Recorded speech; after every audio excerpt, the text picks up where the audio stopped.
Hello everyone and welcome back. I've got a book. I've got my therapy friends. So, shall we begin?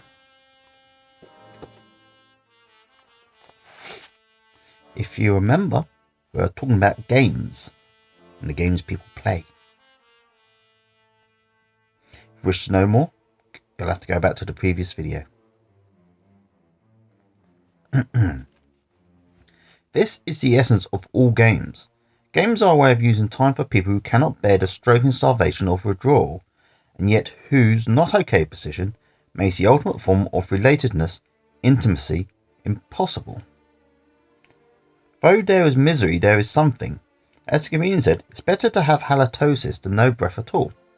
It is better to be roughed up playing games than have no relationship at all. Actually, I don't agree with that last one. I'd rather have no relationship than have one where I get roughed up. I really don't agree with that one. If someone's I'll say this now. If someone is gonna rough you up, then they don't really care about you. If it's in the context of a game like football, American football, or rugby or something like that, then it's probably part of the course for the game. So if you don't really want to get roughed up, then don't play those games, is my advice.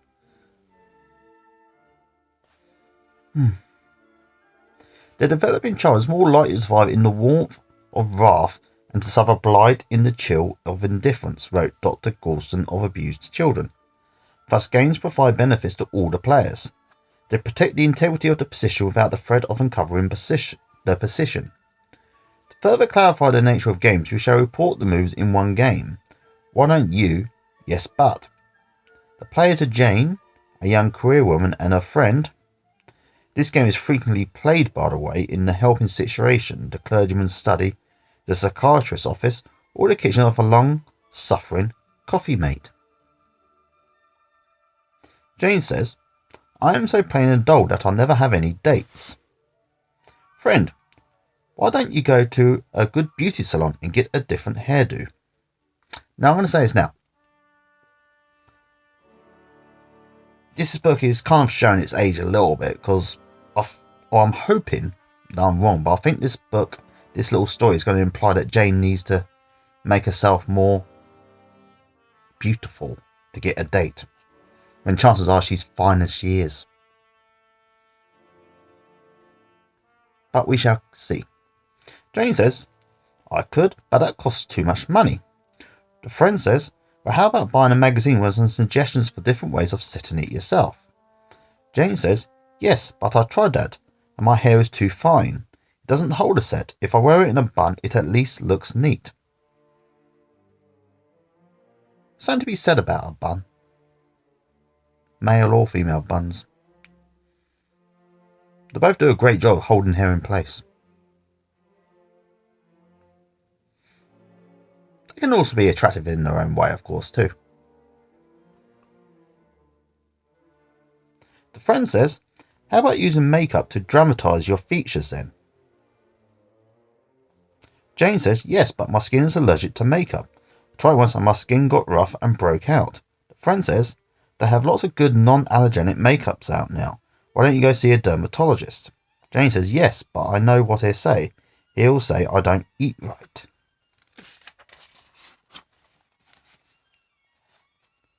And it carries on. Jane is still speaking, by the way. I know I eat too much junk and don't have well-balanced meals. That's the way it is when you live by yourself. Oh well, beauty is only skin deep. Now, that is true. Beauty is skin deep. Outer beauty is nice, but it doesn't reflect the person who they are. You can find the most beautiful person in the world and date them, but that beauty does not mean they'll hold you when you're sad. Doesn't mean a damn thing, really. Just means that when you're out, people say, oh wow, look at you, how did you meet this person? Oh, and also, too much junk food can cause problems, I know that. Can cause problems with complexion and that, and this applies for both men and women, by the way. Of course, I'm not suggesting that anyone seek a total junk-free diet, because junk food can be nice. And I know it's because I eat too much junk food. Myself. Let's get back to the story, shall we? The friend says, well, that's true. Maybe it would help if you took some adult education courses, like in art or current events. Helps make you a good conversationalist, you know. Jane says, yes, but do it all at night, and after work I'm so exhausted. Friend says, well, take some correspondence courses then. Says, yes, but I don't even have time to write letters to my folks. How could I ever find time for correspondence courses? Friend, you could find time if it were important enough. Jane says, yes, but that's easy for you to say. You have so much energy. I'm always dead. Friend says, why don't you go to bed at night? No wonder your time when you sit up and watch the Late Show every night. Jane says, yes, but I've got to do something fun. That's all there is to do when you're like me. I am sort of like Jane in a way. Because I always done the wrong things. I never really got the luck I wanted in life, and I hate to say this, but Jane is sort of making excuses here. Now, of course, there are some people out there who will literally have no time or spare time to improve themselves. Some people just don't, and the sad fact is we all need a good night's sleep. Obviously, there are some people out there who can get by about 4 or 5 a night. I hate those people. Just kidding. I don't hate you, really. I just envy you being able to get by with so little sleep. But one thing I will say is that it does sound a little bit like Jane. As I said, Jane is sort of finding reasons not to improve herself. But I would say that's probably the same reason I never improved myself much in life, because there was the fear that you would essentially fail. The idea you convince yourself that you're not good enough for anything, and thus you don't do anything because you're convinced all this time you're not good enough. And the longer you do go without doing anything like that, then the worse you will be, the more likely you are to fail. See, I'm the same. I've done this too. I'm pretty much Jane, which is, I suppose, pretty close to James.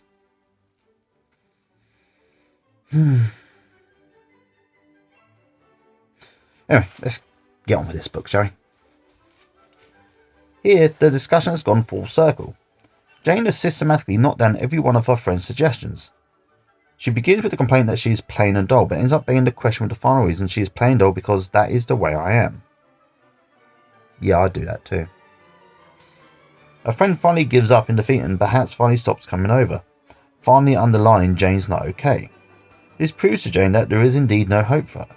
She can't even keep the friend she has, and this justifies her indulging in still another game. Ain't it awful? The benefit to Jane is that she doesn't have to do anything about it because she has repeated proof that nothing can be done. Why don't you, yes but, can be played by any number according to Byrne. Now, before we go into the quote by Byrne, I'll say this. I really do empathise with Jane.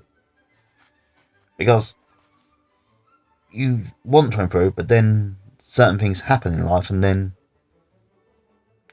you end up seeing it as proof. Now, if Jane's friend was a true friend, I mean, nowadays, I'm talking modern day, I'm not talking back in the 60s when this book was written, but a true friend now would recognise that that friend has depression. And they would be a good friend and stand by their side. Not literally all the time, literally stand, but, you know, be there as a friend. Which is what depressed people need sometimes. They just need to know that someone does love them. Generally for who they are and just to be there. Not to try and find solutions for every one of their problems, just to be there. And to give them encouragement. I get that. I don't really talk to any of my friends anymore. And I put that down to, and in the end I blamed myself for that. One day I realised, as I said with friends, I've never really mentioned this, but one day I realised if I don't text my friends, they don't text me back. It's always me that initiated contact. And the fact that they never really thought to initiate contact with me tells me that they weren't really friends as such.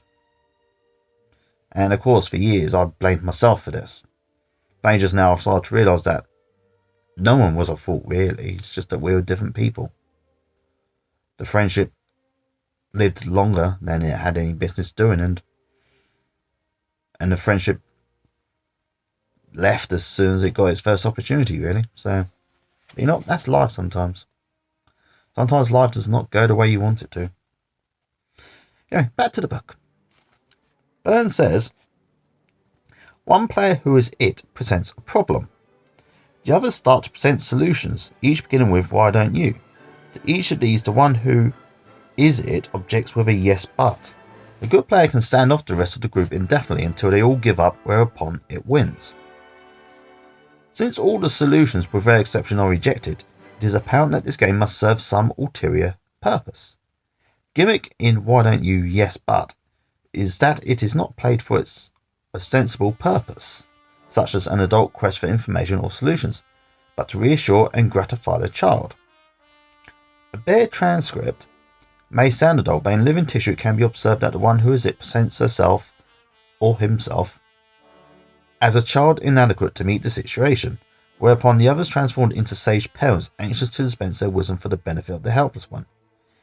This is exactly what it wants, since her object is to confound these parents one after another.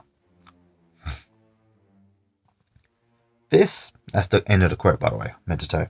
This is a laissez version of mine's better than yours, which denies the real conviction you're better than I. As the game ends, all those who offered advice are dejected, having failed in helping it, and it has proved a point that their problem really is insoluble, which makes it possible for them to indulge their inner child in a new game of ain't it awful, that's the way it is, and that's the way I am, and therefore I don't have to do anything about it, for as we have just seen, nothing can be done. I feel called out by this bit, I'll be honest with you, because I've been doing that most of my life.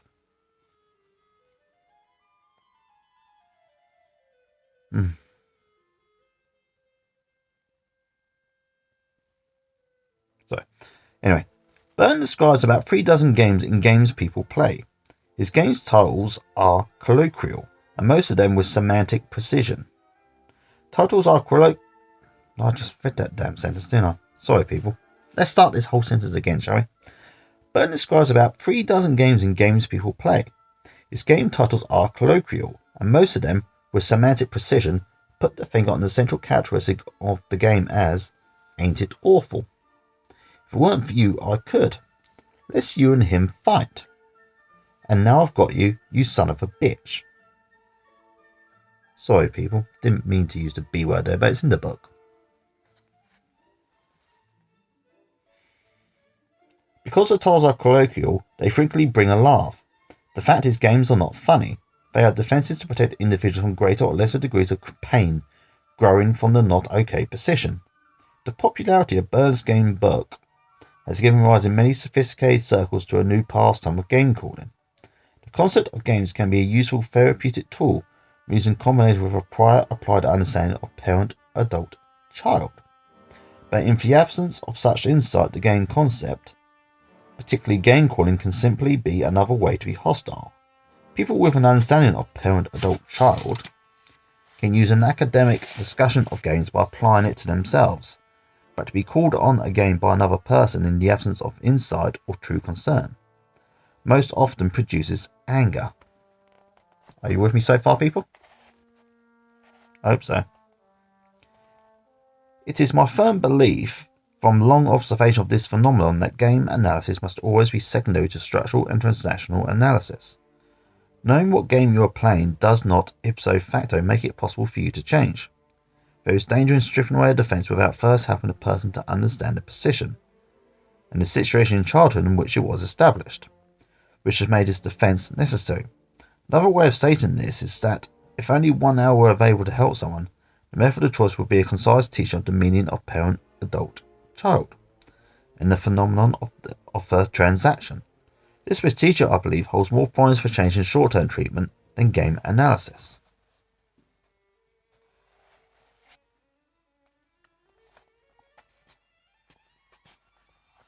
Let's finish this chapter, Jim.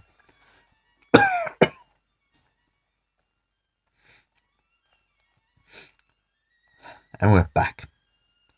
Summarily, we see games as time structuring devices which, like withdrawal rituals, activities, and pastimes, keep people apart. What then can we do with time in a way which does not keep us apart? George Sarton observed, I believe one can divide men into two principal categories.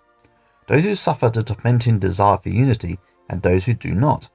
Between these two kinds and the best, the unitary is the troubled, the other is the peaceful.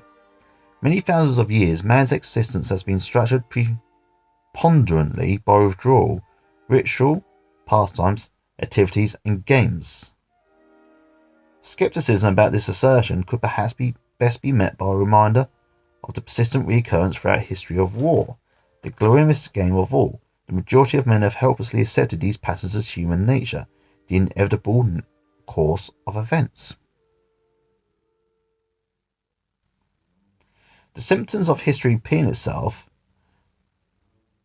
There has been a certain peace in a resignation of this sort, but as Sarton suggests, the truly troubled people of history have been those who have refused to resign themselves to the inevitability of our partners and who have been driven on by a tormenting desire for unity. The central dynamic of philosophy has been the impulse to connect. The hope has always been there, but it has not overcome the intrinsic fear of being close, of losing oneself in another, partaking in the last of our structuring options, intimacy.